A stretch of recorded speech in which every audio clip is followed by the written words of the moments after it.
Každý z vás už asi niekedy počul alebo čítal o šabľozubom tigrovi. Keďže šabľozubých tigrov však bolo niekoľko druhov, zviera, ktoré sa pod týmto menom skrýva, sa v skutočnosti volá smilodon. Išlo o druh šabľozubého tigra, ktorý sa objavil na území dnešnej Severnej a Južnej Ameriky v období Pleistocénu pred 2,5 miliónmi rokov. Dospelý vážil až 300 kg. Mal krátky chvost, silné nohy, svalnatý krk a dlhé očné zuby. Hoci bol trochu menší ako dnešný tiger, bol extrémne silný a mal podobnú stavbu tela ako medveď. Známym sa stal smilodon práve vďaka svojim dlhým očným zubom.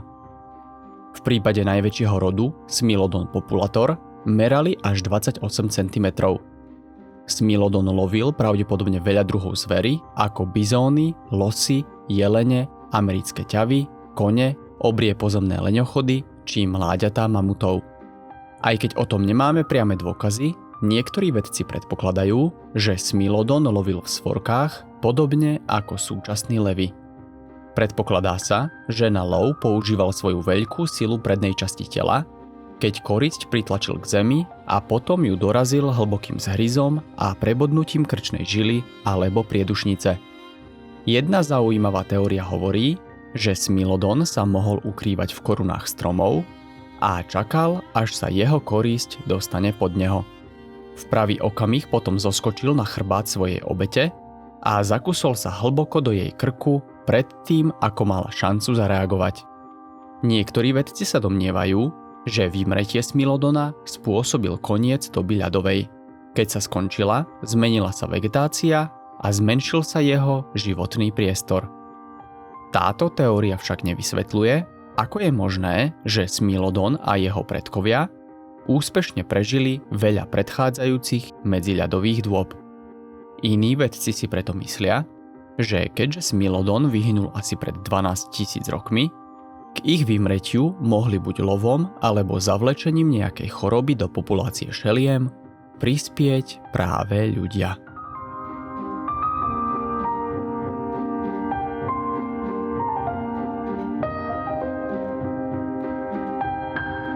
Pred 80 až 73 miliónmi rokov vládol bažinám Severnej Ameriky obrovský predchodca dnešného aligátora Deinosuchus. Aj keď prvé pozostatky Deinosucha boli objavené v Severnej Karolíne v 50. rokoch 19. storočia, opísaný bol až v roku 1909. Deinosuchus bol ďaleko väčší než akékoľvek dnešné krokodíly alebo aligátory a dorastal až do dĺžky 12 metrov a vážil až 8,5 tony.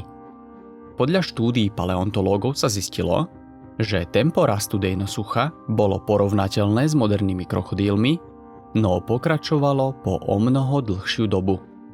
Ich odhady naznačujú, že každý jedinec rodu Deinosuchus sa mohol dožiť viac ako 35 rokov, než dosiahol plnej dospelej veľkosti, a že najstarší jedinci sa mohli dožiť aj vyše 50 rokov. Pretože obrovský Tyrannosaurus rex sa na Zemi neobjavil ešte ďalších 5 miliónov rokov, Deinosuchus vládol bez konkurencie na vrchole potravinového reťazca. Dôkazy o jeho ničivých schopnostiach nám poskytli nálezy jeho lebky. Mal veľké, robustné zuby uspôsobené na drvenie a chrbát pokrytý kožným pancierom. Sila zahryznutia Deinosucha sa odhaduje na 18 000 newtonov. Pre porovnanie, súčasný americký aligátor, zviera s najväčšou silou zahryznutia, dosahuje maximálne 9400 newtonov. Dokonca ani tie najväčšie a najsilnejšie dinosaury ako Tyrannosaurus sa mu v tomto ohľade nevyrovnali. Deinosuchus predstavoval vrchol potravinového reťazca a bol pravdepodobne schopný zabíjať a jesť aj veľké dinosaury. Dôkazy o tom, či takéto dinosaury aktívne lovil, alebo len jedol ich zdochliny, však nemáme. Je pravdepodobné, že podobne ako dnešní aligátori, Deinosuchus sa v prevažnej miere živil rybami, korytnačkami a akýmikoľvek zdochlinami, ktoré našiel. Aj v takomto prípade sa však asi dinosaury tej doby približovali k okrajom riek veľmi opatrne pre prípad, že by tesne pod hladinou uvideli ukryté zuby a šupiny.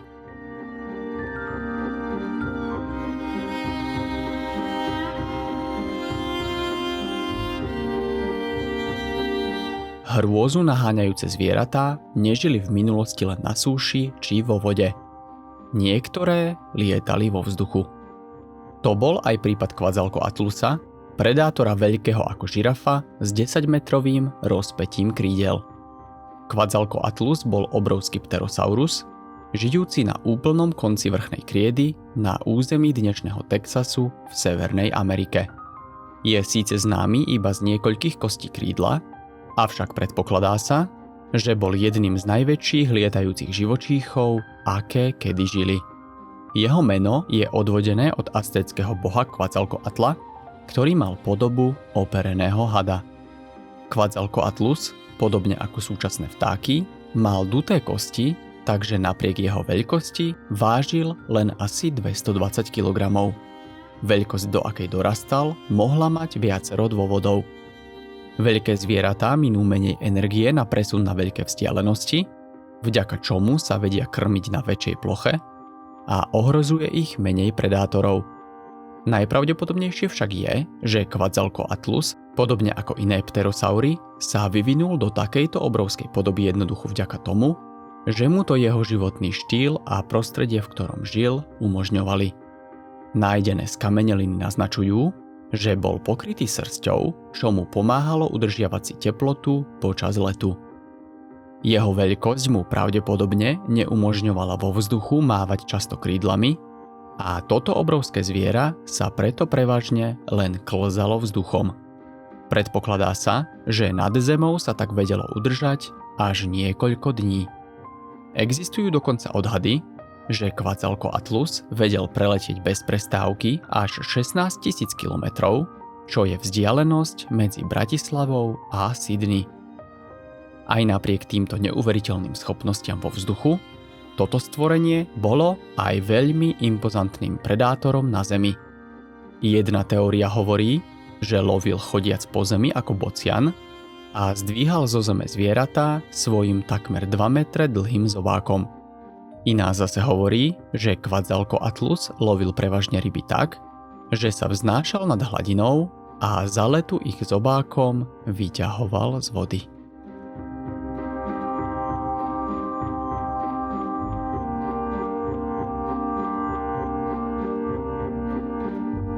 Pred približne 60 miliónmi rokov, tesne potom, ako vyhynuli dinosaury, prevzal titul pána potravinového reťazca obrovský had nazývaný Titanoboa.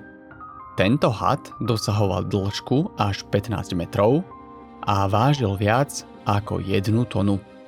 Titanoboa bola taká veľká, že jej telo bolo na hranici fyzických možností existencie. Z veľkosti tohto hada je zrejmé, že väčšinu svojho života trávil vo vode, kde vplyv gravitácie na jeho telo nebol tak silný. Do tejto veľkosti dorastal hlavne vďaka klíme, v ktorej žil. Plazy totiž potrebujú na pohon svojho metabolizmu externý zdroj tepla a rastú počas celého svojho života. Ich maximálna veľkosť preto závisí najmä od teploty ich okolia. Klíma v období paleocénu, kedy Titanoboa žila, bola oveľa teplejšia ako je dnes. Priemerná teplota na Zemi vtedy dosahovala až 25 stupňov Celzia, zatiaľ čo dnes je to približne len 14 stupňov. Titanoboa pravdepodobne lovila tak, že prepadla svoju obeť zo zálohy. Škrtič takýchto obrovských rozmerov sa nespoliehal na jed, ale na svoju ohromnú silu, vďaka ktorej vytlačil život zo svojej koristi. Anakondy to robia podobne a vedci predpokladajú, že Titanoboa bola ako oni. Čakala na dne plytkých riek či bažín, kde pravdepodobne dokázala zadržať dých až na 45 minút, či jednoducho čakala s nosnými dierkami vystrčenými z vody.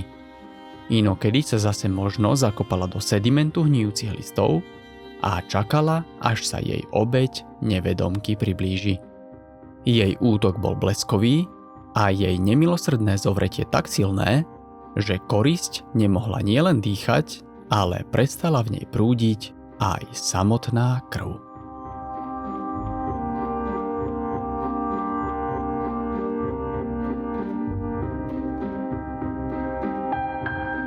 Megalodon bol obrovský prehistorický žralok, žijúci pravdepodobne pred 20 až 3 miliónmi rokov a bol najväčším predátorom svojho času. Je to najväčší zdokumentovaný druh žraloka a fosílne nálezy ukazujú, že sa živil veľkými zvieratami, medzi ktoré patrili aj veľryby žijúce v tom čase. Na základe veľkosti jeho zubov prvé odhady hovorili, že dorastal do veľkosti 18 metrov, avšak objavili sa aj názory, že mohol mať až 25 metrov. Moderné odhady hovoria o dĺžke 15 metrov a hmotnosti väčšej ako 35 tón. Pre porovnanie, najväčšie žraloky v súčasnosti dosahujú dĺžku len 6 metrov. Najväčší nájdený zub megalodona je dlhý takmer 18 cm, čo je takmer 3-krát toľko ako dĺžka najväčších zubov súčasných žralokov. Megalodonové zuby boli tak veľké, že keď ich ľudia prvýkrát objavili, mysleli si, že ide o skamenelé jazyky dávnych hadov. Megalodon žil a lovil v teplých plytkých oceánoch, ktoré pokrývali v tej dobe veľkú časť planéty.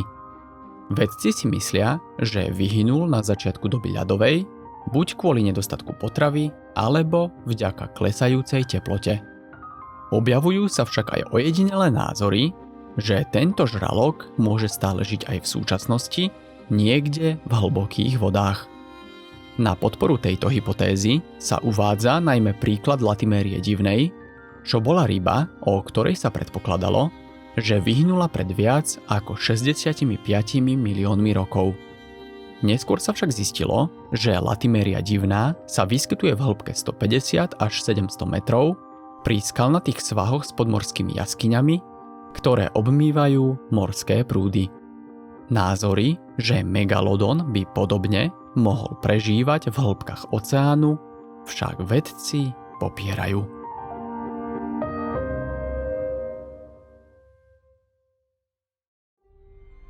Takže ahojte, ako sa máte? Toto video je spojením niekoľkých vecí, nad ktorými som rozmýšľal, ale aj ktoré mi ľudia písali.